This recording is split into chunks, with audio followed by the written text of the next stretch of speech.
Thank you, Chair Westerman. This is undoubtedly a very important topic. We should absolutely expedite the responsible build-out of 21st century infrastructure, including clean energy, which is necessary to combat the climate crisis and stabilize our energy prices. Although I strongly oppose the SPEED Act, I can appreciate the chairman's attempt to be technology neutral on this front.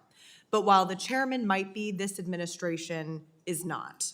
This administration has clearly demonstrated that it does not support wind and solar, calling them unreliable, saying they don't work, and even calling them ugly.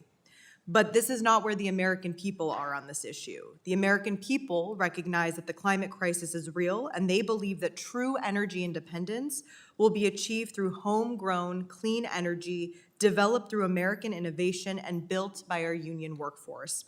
So I just want to clarify a couple of points. Mr. Harrell, do you believe that with good grid management and things like battery storage, that wind and solar can be a reliable source of electricity? Yes or no? We absolutely should be investing in all sources of clean energy to develop a reliable energy system to meet our needs.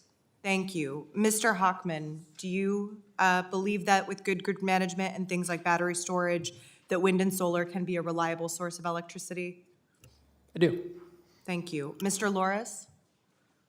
Yeah, absolutely. I think with renewables, what we've heard is they're reliably unreliable. And so with the proper storage or whether it's natural gas, we can have a system with low-cost clean energy generation, including wind and solar. Thank you. Great. I agree. The administration officials who have come here before us so far seem to forget that batteries do exist.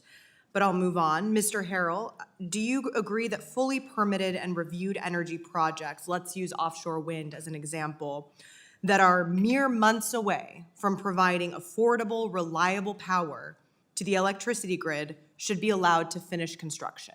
Yes or no? Absolutely. We need a predictable regulatory process. Thank you. Mr. Hochman? Yeah, I support making it easier to bring new electrons onto the grid. Thank you. And Mr. Loris? Yeah, I do. I think the use of both preemptive vetoes and retroactive vetoes has been problematic and creates a lot of uncertainty in our ability to invest and build all types of energy sources. Thank you. It is great and so refreshing to hear your support for offshore wind. And let me say, what the Trump administration is doing right now to clean energy is unprecedented. It will result in more expensive energy bills for American families, more pollution, and a climate crisis that's worsening by the day. This administration has not stopped at one-stop work order. They've been yanking permits, requiring secretary-level sign-off for mundane permitting decisions, canceling loans and grants for clean energy-related infrastructure projects in red and blue states alike. They're also requiring agencies to consider so-called energy density and more arbitrary attacks. Just to make sure that we are clear on what's going on here, we have 3 Republican-invited witnesses who agree that renewable energy like wind and solar is reliable, is affordable, and that this administration, this is my view, is out of line with that.